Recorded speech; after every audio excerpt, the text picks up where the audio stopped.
Hello everyone. Welcome to the third presentation in the series of the Idaho E-Rate training. Today we're going to be talking about the funding year 2015, 2016, and 2017, and also talking about some bidding processes. So let's get started. Funding year 15. Well, at this point, funding year 15 is essentially over. There are probably a handful of you out there that have filed for bear form extensions in order to get your 498 ID and or bear form information, possibly your PIN number as well. So those who did file for an extension to file your 2015 bear forms are basically probably the ones left to kind of finalize everything. So I'll briefly go through this 2015 piece because it is essentially taken care of, but some of the information is relevant to the 2016 for basically this time next year. So funding year 15. So it's like I said, it's not typically over, but starting in July of 2016, all applicants needed to file a bear form process and needed to do it in the old legacy system, but it also bypassed the service provider, so it allowed a shorter time frame to get the bears approved, which is a benefit and a nice thing from the applicant's perspective. So you were able to get your money basically faster, but at the same time not having to rely on your service provider to take care of an authorization process. Also, the 498 form was a new form that was emitted for applicants, not a new form from the program, but a new form to applicants. I discussed that in the last piece, but it is basically your direct deposit information. So when you are reimbursed from USAC, you are done through a direct deposit process. So it's very fast. It's happening within 3 to 4 days of your bear form going through. So this information just kind of talking about that process, talking about the electronic transfer information on the Form 498. That information is relevant and important because it is where your money needs to go. So there were some problems with the 498 in the process, whether or not it was being filled out and not being certified, or the information on the 498 had some conflicting information regarding what is shown on USAC's end, whether your bank account or routing number or maybe your DUNS number or tax ID number may not have matched. So those were being denied. So the main reason I bring this up is down at the bottom of the slide here in red. If you did get denied on your 498, do not submit a new one. You can modify the 498 to correct that information. Might have been a fat finger on a digit, etc. Simple as that. So take a look at those as well. Also, if you did submit your 498 and are still waiting for you to submit a voided check, you can do that by this link here on the email on the slide. You don't have to wait for the email back from USAC to do that, so you can go ahead and do that right away. So category 2 funds. So the budgets are based on school enrollment, as we've talked about in the past. So this is a budget that is drawn down if you are spending category 2 money. If you did not use up your budget, you must fill out a Form 500 at the end of the year to basically quote unquote release that money, or basically allow that money to get rolled over into following years. Is basically what the process is saying. You're able to roll that into the following year, so you can have monies available just reapplying for a different type of service or different type of product, for example, So there are ways to get that money back into your availability. So it's not, if you didn't spend it, it's gone. It's just basically you want to put it back in the general funds and have authorization to use it in following years if you need to. So that's basically the process with that. The Form 500 is a paper process. It's just a simple spreadsheet clarification of why you're returning the money. You may have needed only a smaller number of access points than what was approved, so you have money left over, as an example. So that kind of information, because it's very strict of when you're approved for funding, what you could spend that money on. So you need to be able to return that back if you did not spend all of it on that particular product or service that you were requesting. So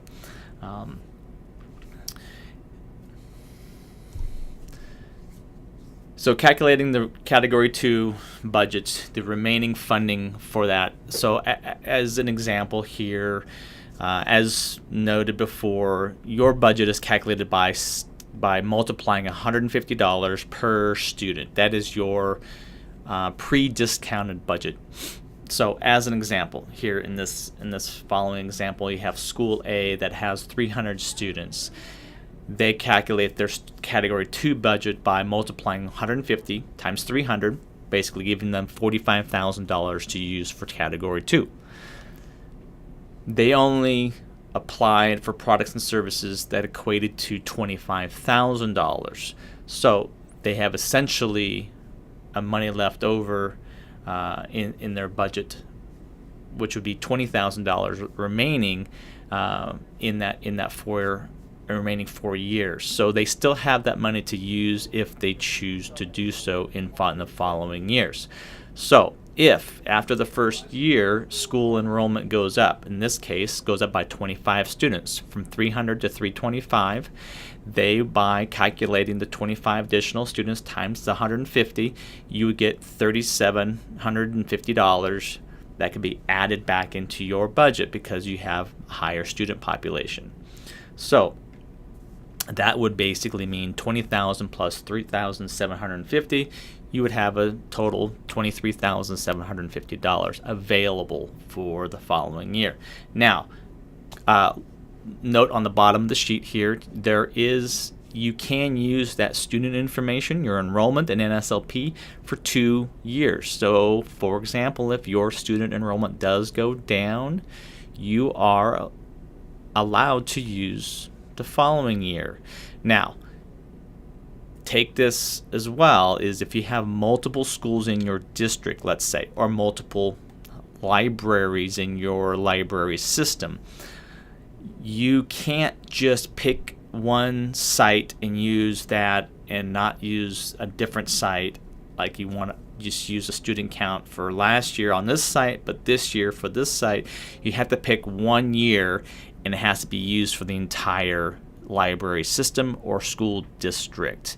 You can't pick and choose different individual sites that best meets that calculation. So you can use the budget for 2 years or the enrollment number for 2 years, but it has to be for the entire school district or the entire library system. So take that in consideration when looking at year to year.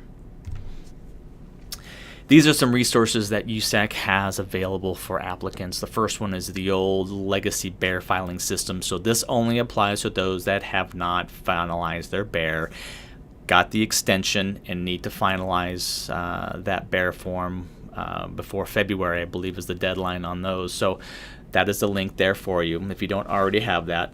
A new FRN extension status tool that allows you to see where it is, what the status is of your FRN extended. If you got that extension on that, you can look at it there. FRN status tool is different. That is basically allowing you to see for current 2016 or even 2015 prior what the status is of that FRN. If it's been funded, if it's still in waiver, if it's waive ready, if it's still in PIA, et cetera, you're allowed to see kind of where that is by funding year. Submit a question if you have a question, or if you're needing to do an appeal or customer services case, etc.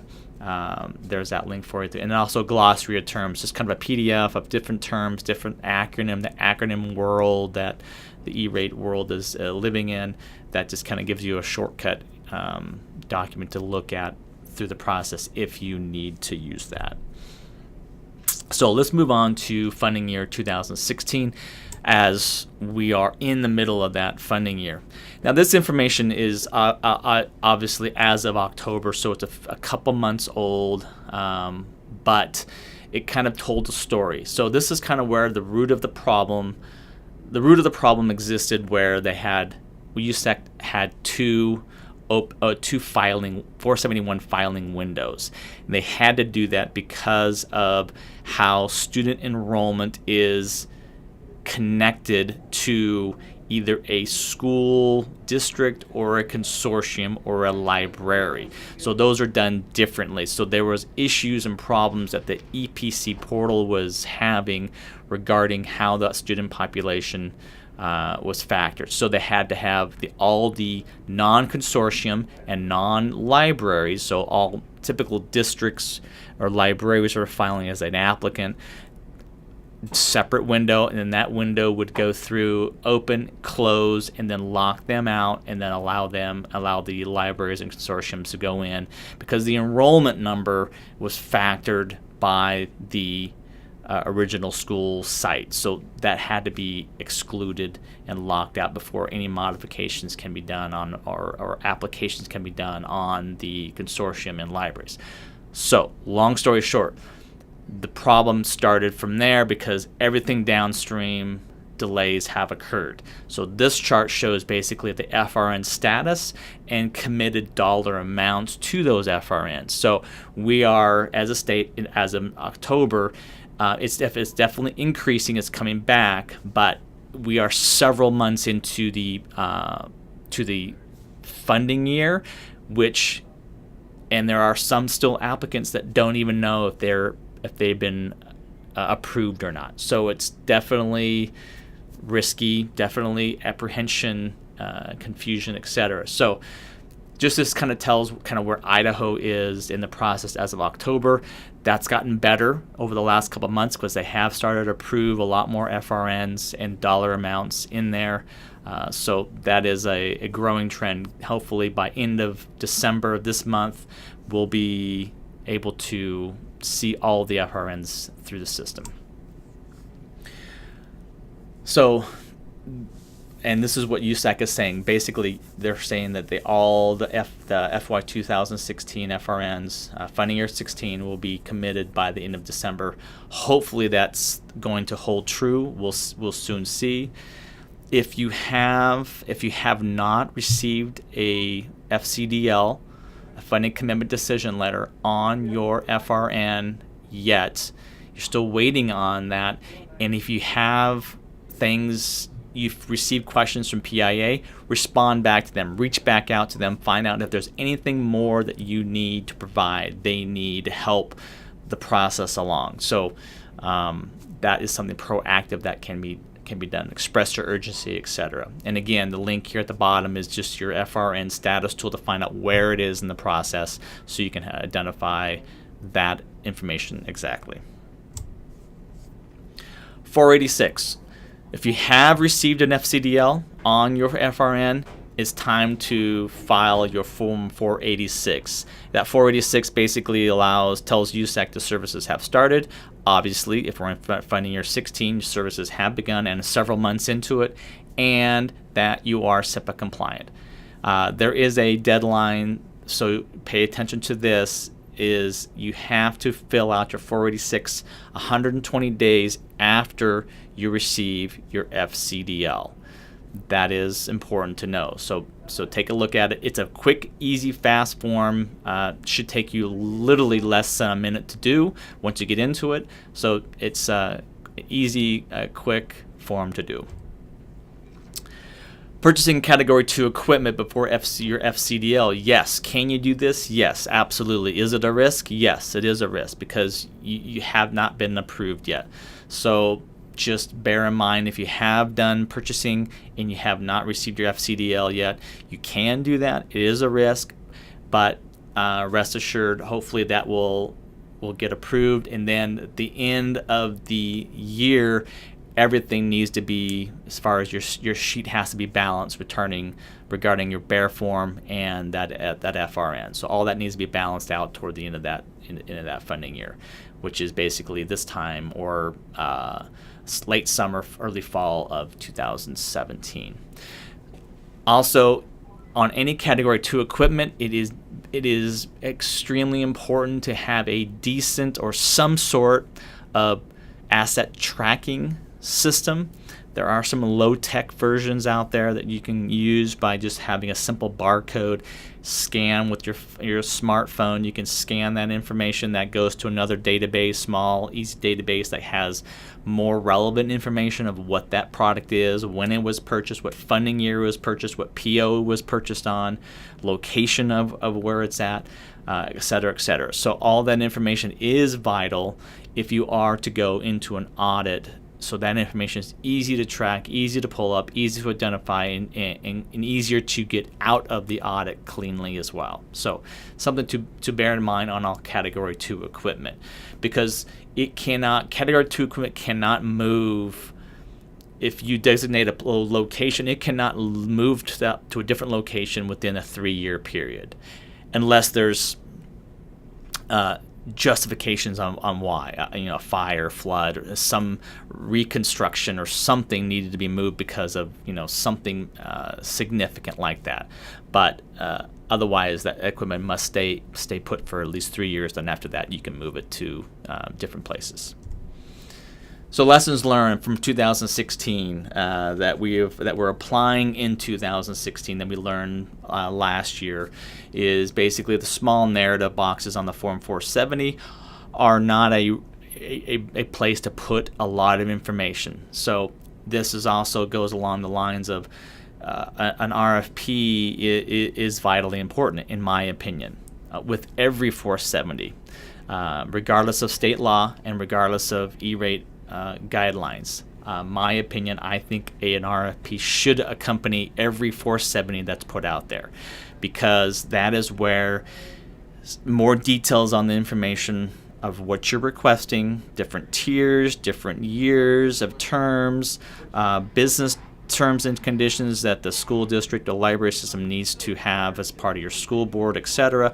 All that information can be put in there, and it can be put in there very, very easily. So those RFPs need to be accompanied by a 470 if you're uploading those as well. Make sure you have your EPC account configured correctly. That information as far as getting everybody outlined, your user, your roles, your sites, whether they're a non-instructional facility, etc. Make sure all of those are listed in your Epic profile correctly. Don't miss the bare deadlines. Upload all Category 2 contracts that were awarded. Obtain contract extensions if contract permits, if you have that, and then expect to provide invoices for Category 2 bears at the end of that process. And make sure that if you did spend prior to your FCDL, make sure you still have all that information, so when you're ready to fill out your bear, you still have all that information. And then your asset tracking, your label and tracking equipment for audit tracking mechanisms. So let's jump into funding year 2017. So that is upcoming. So that's we're in the window process as we speak. Should be well into your planning process of how you're going to file. If you're in a multi-year contract, you obviously don't need to fill out a Form 470. Just jump into the 471 when that window is open, because you just roll right into the next contract year within that contract term. But if your contract is ending after this year, you will need to go out through a bidding process. So that window is likely to be here in probably February. Has not been announced yet, but I'll announce that as soon as I know information. Another good thing to think about is look in the month of March, for example. That's kind of when the deadline will likely be, either roughly or estimated, I should say, and find out when your board meeting is, your last board meeting in the month of March, for example. Then you backwards calculate from there. How long does it take to score? How long does it take for the RFP and 470 to be sitting, which is 28 days? So back all those dates up, and you find an idea of when you need to start that process, or when you need to have everything done at each step in that process, so you can open up those sealed bids and make a decision in your board meeting, if that is the case. So just use that as a tool to plan your cycle, so you're not caught at the end going, I need to make an emergency board meeting call, get everybody together so we can make a decision on these bids. USEC does not want to have another 2-window application cycle because of everything that's occurred downstream from that, all the delays that basically that happened. So they want to right the ship as fast as possible. Okay. They don't want to have a 2-window because of the building block for the enrollment should be all in place, and they'll have that information all set. Another thing they're doing, USAC is also doing, all the PIA questions and clarifications on student counts, site information, validations of if it's a state recognizes them as a valid school, etc., or a library system, etc., square footage of the library, all those things are being entered into their database on their end as far as updating all of that information. They are going to migrate all that information into your Epic profile at some point here in the very near future. So don't make any big changes in your Epic profile for student count and NSLP as of right now. Once they have all that information migrated over, I'll make the announcement on my blog to let you know it's safe to go in and make any adjustments at that point per that information. Otherwise, if you do that now, they migrate everything over, your changes will be overridden by what they put in the profile. So, FYI.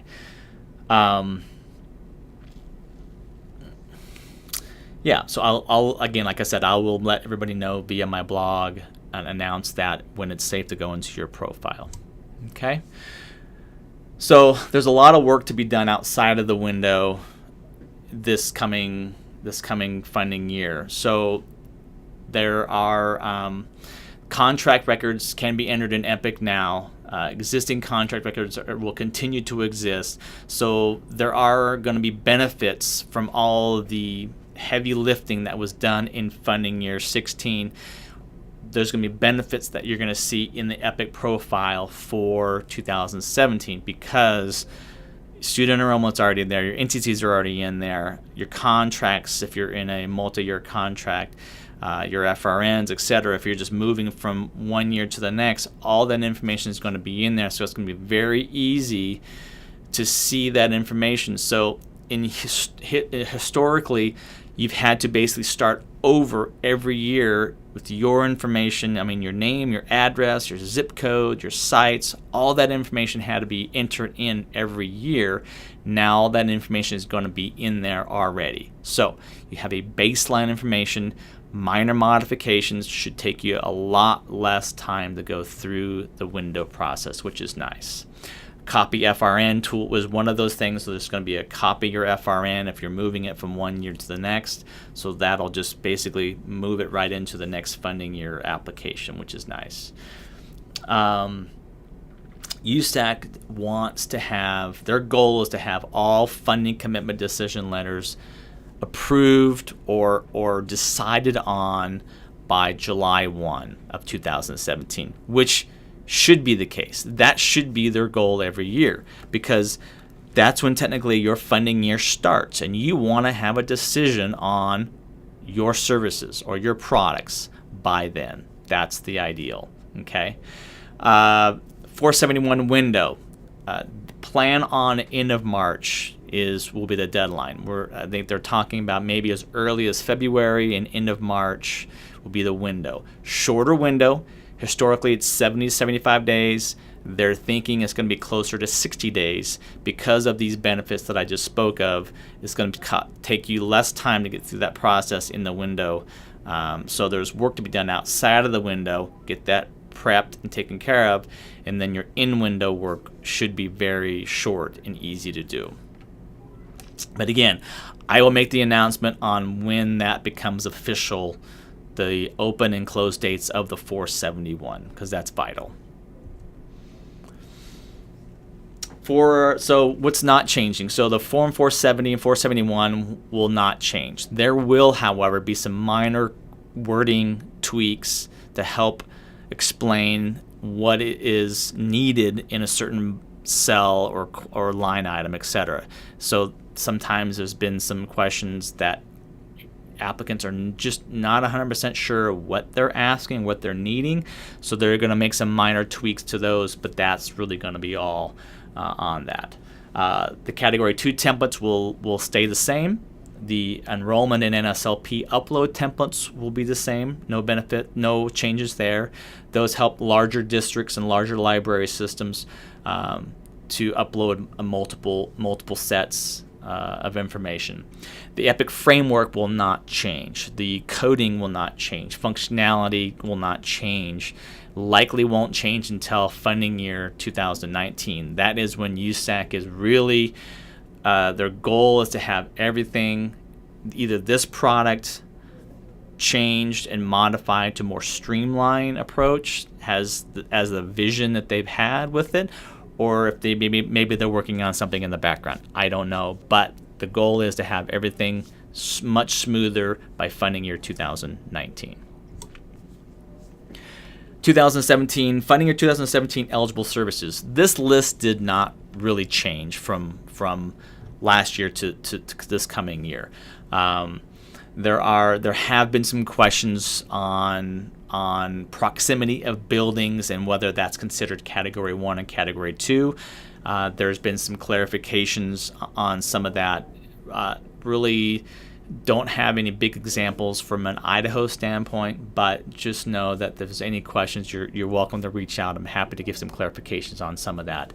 But any specific clarifications I will send out on the blog that will identify those little nuances. Voice continues to be phased out. For funding year 17, it's going to be a 60% discount, which will be the third year of the discount. They went 20% each year. So this slide here shows you basically where we are in 2017. And basically, if you're at a 70 or 80% district, you're going to get a little bit of funding on that, and then it may not even be worth it at a 10% discount to even go through the process. But nonetheless, that's kind of where things are for funding year 17 regarding the voice. Now, there have been a lot of conversations, and I can only speculate on if USAC and FCC will make some changes in the near future regarding voice, if they're going to bring it back, if they're going to migrate from analog to digital. From a discount standpoint, a lot of speculation there, but there are conversations because voice is a vital component of any school district, library system, etc., and those services should be compensated or reimbursed because, as you know, this whole program is based on a tax that is on your voice service. So, little irony there, but I can only speculate, but I'm hoping that something comes, some changes occur in the future that allows voice to be on the reimbursement cycle again. Competitive bidding. So let's dive into a little competitive bidding process. Just kind of want to give you some updates, some clarifications, and or just some practices to consider. Again, and I'll let you know some of the things that are my opinion and some things that are required by either state law and or E-rate guidelines. So guidelines. E-rate guidelines and state law, basically, no one other than the applicant or authorized representative of the applicant can prepare, sign, submit any of the forms, 470, 471, etc. If you have a consultant, they are an authorized person to do some of those on there. The FCC Form 470 and or the RFP must describe the desired products and services with sufficient specificity to enable interest parties to submit bid responses. So this is why I believe every Form 470 should be in the company should have an accompanying RFP. This is where the RFP, if it's a simple, very low complex bid, a low dollar, then make the RFP a very simple, simple RFP.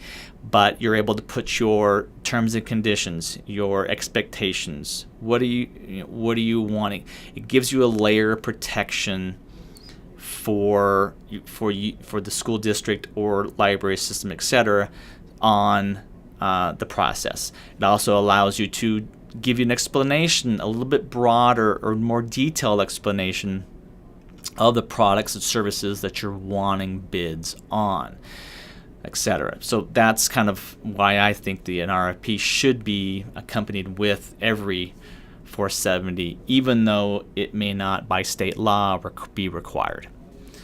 All potential bidders will have access to your 470 and RFP. The service providers do have access to those once they're posted in the EPC portal. And then all bid evaluations should need to be bid fairly and equally, and the cost is the highest or primary factor in your bid evaluation. So if there's 5 things that are important to you, and these are the 5 things you're going to grade your bid on, price needs to be the number 1 and the most weighted of all of those. So as an example, here is just an example of a rubric, bidding rubric, and this is also something you add to the RFP so the provider knows what and how you're going to be grading them on their products and or services. So as an example, as you can see, price is the primary in the top factor, highest weighted point score. Okay, now what's below that, these are just examples. What's below that is up to you. What is important to you? What is important to your school board, school district, library board? I mean, what are the important factors that you've had experience on in the past? For example, I mean, like the one here, you've had prior experience with that particular vendor. That may or may not be important, but you put that in there if it is. The vendor must reside in the state of Idaho. That may or may not be important, but if it is, put it in the rubric and score it accordingly. Okay, so this gives the provider an awareness of how they are going to be scored and graded in that process. So after you post your 470 and your RFP, you must wait a minimum of 28 days before you can even evaluate the bids. You must wait until after 28 days before you can evaluate those bids. Choose your service providers accordingly based upon the scoring. You score them as per the rubric that you have set forth. Sign and date the contract at that point or within days of that announcement to that provider. Do not wait until June to have that contract signed and dated, because there have been several in the state of Idaho that have been denied because that contract was signed in June and not in March or April or when it was awarded. Okay. And then at that point, submit your Form 471. And for those who've done this early, you have to wait until the 471 window opens before you can submit the 471, obviously. Okay. Retain all vendor selection documentation. All vendor, not just the winning bidder, but all vendors. You will need to keep all that information, keep those records, because if PIA reviews this, they likely will ask for all scoring records, not just the winning, but all of them. Okay. Try to keep all memos, correspondence, etc. Documented. If you have a voice conversation, send yourself an email. Be creative to document that date timestamp, so that's helpful. Okay. Price of eligible goods and services, as I said before, needs to be the primary factor and the most heavily weighted on those, as I showed you on that rubric. Okay. The evaluation starts after the 28-day period. So it has to sit out there for 28 days, gives that time for the providers to put together an appropriate bid for those services. And then service providers cannot pay for the applicant's termination fees if that applies to that situation. You must obviously follow all Idaho state procurement laws. Contracts, the term of the contract, a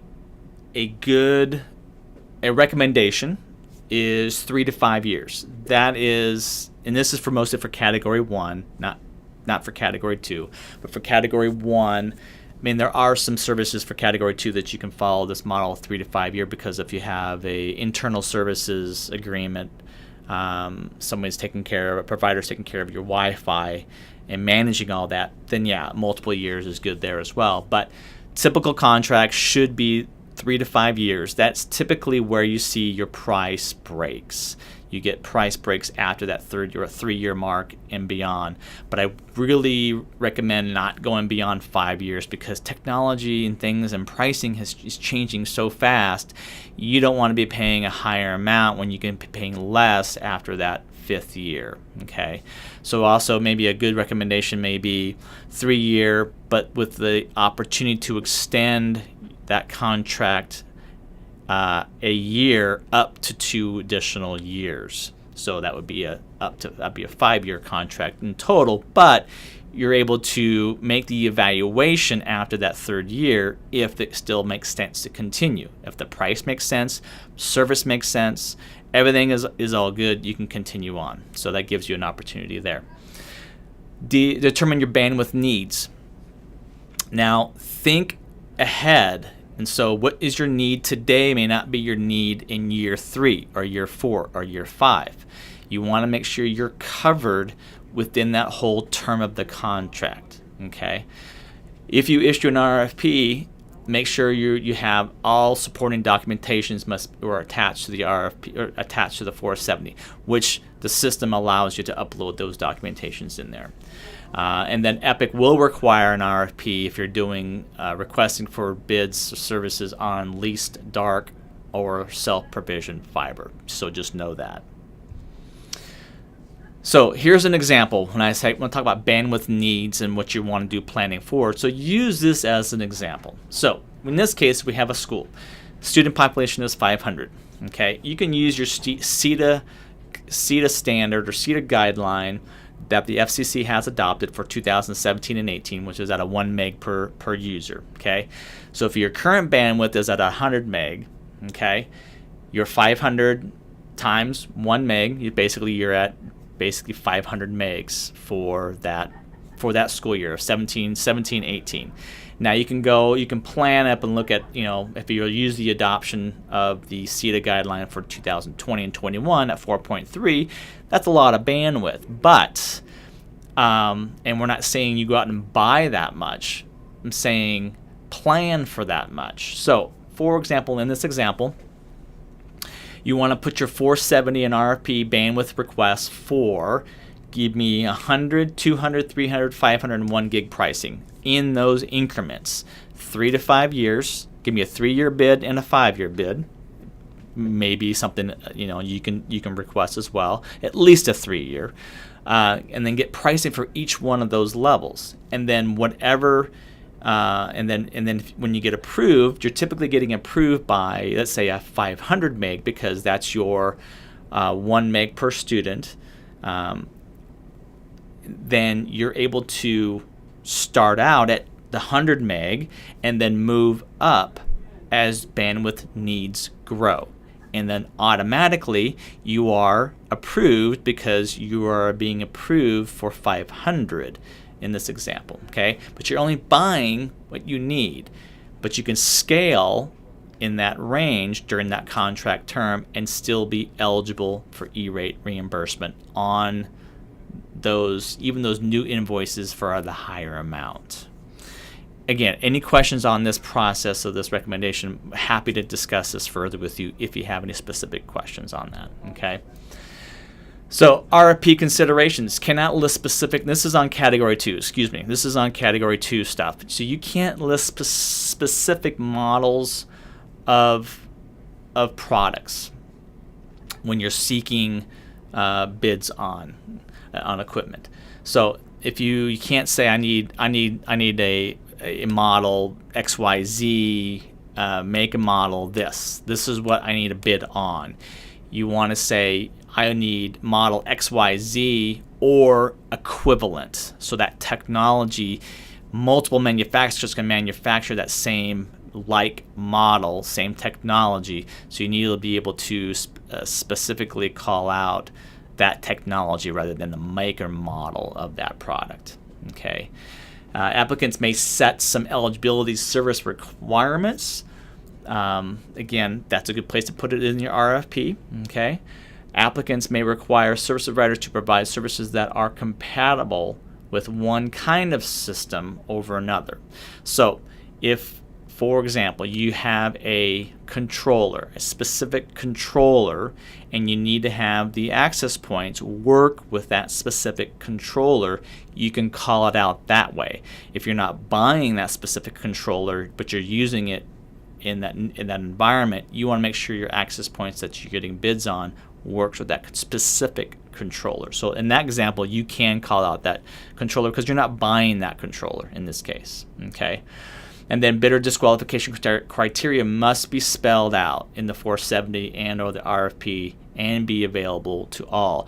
So if you're calling specific information out or disqualification material criteria, that needs to be known to all providers in the process.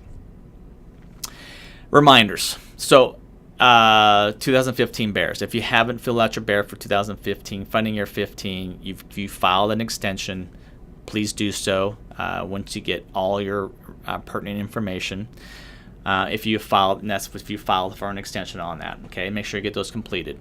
If you have, get your 498 ID numbers, get all that process. If you need help with any of that, I'm happy to help. File your funding year 2016 Form 486 if you've already received your funding commitment decision letter. So do that, and then file your funding year 2017 470s now. The window is open. 470 window really never closes, but should be planning now for funding year 17 for anything new. So review your contracts, make sure when your deadlines are. If the deadline is in a couple years, then you're good to go. Just wait for the 471 window, file your 471 because you're just renewing that contract or you're just winning a multi-year contract.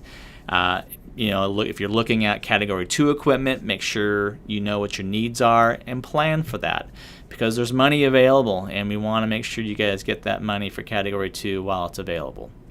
And then don't update your student enrollment in NSLP in Epic until the migration happens, and I'll make that announcement on my blog as well. This is my information again, as I've shared with you before, my email address, phone number, and then my blog. That blog is where I use to communicate any updates regarding E-rate and announcements, etc., that comes from either FCC or USAC, and I can make that announcement through the blog to everybody in the audience. Again, I'm welcome here. I welcome any questions from anybody, any clarifications, any specific assistance that I can provide. If you need me to come to you specifically and have some one-on-one time with you guys, walk you through the process, etc., happy to do that as well. Any questions, give me a call. Happy to help. Have a great day, and thank you for listening.